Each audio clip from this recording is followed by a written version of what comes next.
各位朋友，大家早安。西北太平洋上第25号天兔台风的强度在今天清晨5点左右已经减弱为轻度台风，未来会以比较慢的速度往台湾西南方的海面靠近。预估花莲以南的地区以及台南以南的地区间逐渐受到它的影响。早上8点的时候，天兔台风中心已经来到鹅銮鼻南西方大约200公里的海面上。预估未来会以逐渐减慢的速度，每小时11转8公里的速度往北西，再往东北的方向往台湾西南方近海接近。预估它的暴风圈将在深夜以后接触到南方的陆地。中台天兔目前持续往台湾方向前进，下午掠过菲律宾吕宋岛后，进入巴士海峡，以抛物线路径往东北移动。中央气象署今晨5点半发布海上台风警报，预计下午发陆警。气象专家吴胜宇表示，预计今天傍晚5点半发布陆警，陆警范围预期会涵盖台东恒春半岛、绿岛兰屿4地区，明天有机会放台风假，其他地方风雨基本上未达标，也不在陆警范围。气象署发布今年西北太平洋上第25号台风天兔的海上台风警报。以目前整个大气状况看到，我们知道在热带海面上有3个台风，分别是23号的桔梗台风、25号的天兔台风，也是24号的万宜台风。就大气环境来说，在这边北边是太平洋高压的势力范围，我们预估星期5到星期6，在西北边有高压。应该有高空的槽线，也就是高层的低压系统，它可能会靠近。靠近的时候会让太平洋高压强度减弱，但是减弱的程度，还有在什么时间减弱，会影响到台风在接近我们的时候，它是否会北转，以及北转角度和时间。我们目前预估，台风未来会往西北西的方向移动。目前还是在鹅銮鼻的南东方，大概570公里的海面上。预估今天会往巴士海峡的方向移动，到今天晚上到明天到达巴士海峡以后，往北东的方向移动，逐渐再往偏东北的方向移动。这是我们目前预估最发生的可能性比较高的几率。但是我们的预估的路径也比昨天所预估的路径更向西靠近我们的陆地。目前我们发布的是海上台风警报。天兔台风13日增强为中台，气象署资料显示，天兔今天早上8时，位于鹅銮鼻东南方1100公里海面上，朝西北西方向前进。气象粉专台湾台风论坛指出，明日白天天兔穿越吕宋岛东北角后，就会进入巴士海峡。周5天兔到巴士海峡时，速度稍放缓，逐渐北转，随后再转向东北，路径变数降低，逐渐明朗。台湾台风论坛指出，周5、6天兔是最靠近时刻，暴风圈扫过花莲、台东、屏东。风雨感受比较明显，尤其兰屿受台风核心侵袭，风雨最猛烈。高雄、宜兰、基隆北海岸则位于暴风圈边缘，有一阵阵雨势及风势。台湾台风论坛说，因为天兔环流不大，西部其他地区几乎无感，只需留意强阵风，除非天兔太往北转，走歪了，贴着陆地北上或登陆，风雨状况才会大不同。这4个台风在11月同一天同时存在，确实是创了历史的记录。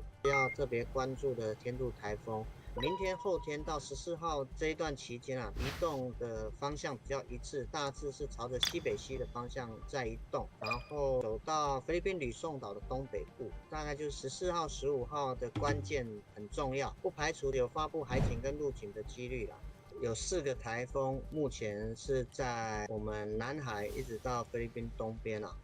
这4个台风在11月同一天同时存在这个确实是创了历史的记录。那当然，这4个台风里面，现在是受到桔梗台风外围环流的云系的影响所以我们水汽比较多一点点那么在这个各地都有一些零星的降雨。那后面主要要关注的，确实就是今天凌晨2点才刚生成的天兔台风。明天、后天到14号这一段期间它的移动的方向比较一致，大致是朝着西北西的方向在移动，然后走到菲律宾吕宋岛的东北部。这个时候大概就是14号、15号的关键很重要。什么关键呢？主要是太平洋高压的强度。如果说太平洋高压在这个14号、15号它减弱的比较快那么天兔台风它就会比较偏东，提早偏东转。偏东转对台湾的影响相对是比较低的啦。那么如果说它的这个太平洋高压减弱的比较慢一点，天兔台风就会比较偏西走，偏西走的情境之下会比较接近类似欧洲模式的预测，所以根据欧洲模式的预测，还有气象署今天凌晨2点的预报，目前看起来天兔台风移动的路径速度不变的话，不排除其实有发布海警跟陆警的几率啦。所以其实明天的预报趋势其实是非常重要的，因为最快的话可能就是14号，有可能就会发布海警。在这几个台风里面来讲的话，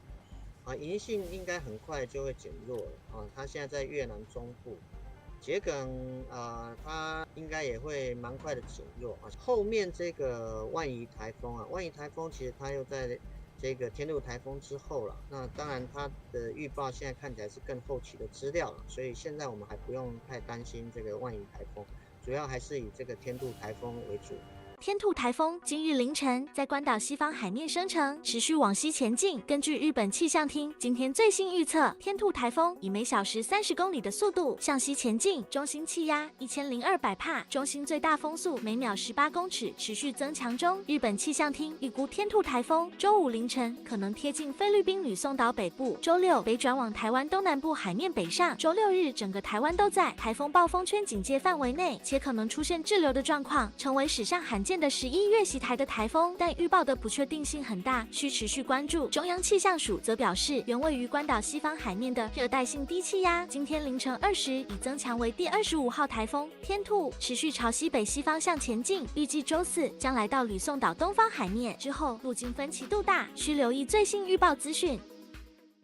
我们就要注意到礼拜4到礼拜5的时候，如果西伯利亚冷高压开始逐渐的南下的时候，是比较偏慢一些的话，那就告诉大家一件事情哦，你要担心了，台风系统就有可能会贴着我们台湾逐渐的转上来，不过强度的部分大约会是在轻度到接近中度台风的程度。时序都已经进入11月，立冬也都过了，想不到太平洋上近日相当热闹，不但已经有3个台风出现，甚至在关岛西南方海面上还有一个热带性低气压准天兔台风即将生成，形成4台共存画面，打破1958年以来的历史记录，其中一个甚至可能还会对台湾造成直接影响。所有忠实新闻网的朋友，大家好，在今天礼拜1的时候，你一定会觉得，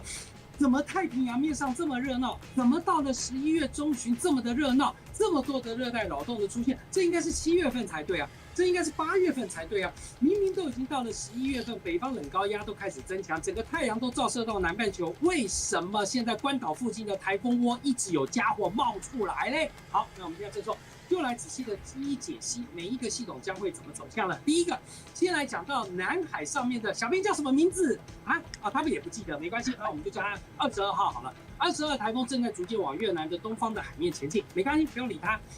第二个要讲到呢是小编那叫什么名字还是不记得，没关系，什么桔梗啊，那个的话现在已经在吕宋岛，也不要理它，因为过了吕宋岛它往南海的方向移动，因为我们这2天我们台湾上空刚好就是东北季风的环境场。好，再来讲到第24号台风，24号台风好遥远啊，现在目前还在关岛的东方的海面上，未来的走向会逐渐通过了关岛附近的海域之后，再来就往菲律宾海方向移动。不过大家注意哦，它现在目前各国的模式预报资料大约到达了菲律宾海，离我们还2000公里，它就会强度减弱成低压。为什么？因为那边的海的水汽全部被所有的系统给吸光了，它到那没得活了啊。那在讲完之后，最后来讲一个现在目前还是在酝酿当中，还没成为台风的系统，那个我们叫它 TD29啊，第29号热带性低气压。那未来好像小编说什么叫什么兔子啊，兔子台风啊，天兔啊，好，没关系，那小编怎么说我们就怎么看。那个系统现在目前的话呢，离我们还是蛮遥远的，纬度也很低，可是呢，它目前走的方向是一个偏西的方向移动。大家注意哦，等到了礼拜4到礼拜5的时候，它开始接近菲律宾吕宋岛东方海面的时候，我们就要来开始看看我们台湾上空的冷高压咯。在这2天，大家还记得我刚刚讲的吧？北方东北季风的增强，我们台湾环境场只要在东北风的环境场之下，没有热带扰动会接近。不过要注意哦，注意什么？你还记得吧？10月31号的时候，为什么那个台风会绕上来？就是因为一个高压系统它走掉了，另外一个冷高压还没下来哦。2个高压中间叫什么？还记得我比的动作吗？山谷啊，因为山谷嘛，那台风系统只能沿着山谷里面走。你看嘛，我头那么大，可以2个山谷中间扣大，我就可以沿着山谷过来。那所以呢，在上次10月31号就是碰到这样状况。那你听到这句话，你有没有开始觉得有点担心？没错，你要担心了。为什么？因为现在目前来看，我们这波的东北季风大约到礼拜4的清晨，这个高压就走掉了。但是西伯利亚更强的冷高压还在酝酿当中，还没下来，所以我们就要注意到礼拜4到礼拜5的时候，如果西伯利亚冷高压开始逐渐的南下的时候，它走的速度够快的话，那在菲律宾东边的这个热带扰动系统，到时候即使它变成台风了，那它也没有机会上来。可是如果西伯利亚冷高压下来的速度是比较偏慢一些的话，那就告诉大家一件事情哦，它走得慢，相对的台风系统就可能在2个山中间的山谷这样子绕上来。所以大家从今天的模式预报上面，就从所有的这个包含了日本 GMA 我们的 CWV， 还有包含了 JTWC 这些的系统里面看到，到了第5天的模式预报，第5天都好像整个铁上来到台湾附近，就是因为认定说那个北方冷高压要下来的时间大约在礼拜6。礼拜6的早上或下午上来，那就差很多咯。礼拜6的早上就下来的话，那对于我们来说，这个系统可能就在我们南边巴士海峡，逐渐又撇往香港方向走。但它到了礼拜6晚上到礼拜天才下来的话，那这个系统就有可能会贴着我们台湾逐渐的转上来，那这是也有机会。不过强度的部分没有像上次那样的到达强烈台风的机会，因为最重要一点就在于说，附近的海温发展已经不利于它的发展。那整体来说，以目前的看法的话，大约会是在轻度到接近中度台风的程度的可能性是有可能。那当然，因为还有5天的时间，变数就非常的大。我再次强调，变数非常的大。所以整体来说，我们就要观察到礼拜3到礼拜4的时候，从礼拜3跟礼拜4就要观察，在这个未来的整个系统，它要接近吕宋岛的时候，我们北方冷高压下来的速度这个就关系到这台风会不会进来咯。所以这个的变数就非常大。不过还是要提醒大家，在这个礼拜，从今天开始，东北季风的增强，南北的温差就会明显偏大哦。往北走，记得要加外套，会感冒哦。往南走，一样是中午暖，早晚凉。那早出晚归，骑车的朋友要注意。还有，更重要，海边的阵风这2天东北季风偏强，所以沿海阵风都比较偏大。海边城镇骑车的朋友要特别的小心，随时锁定中时新闻网，告诉你最真实的天气变化。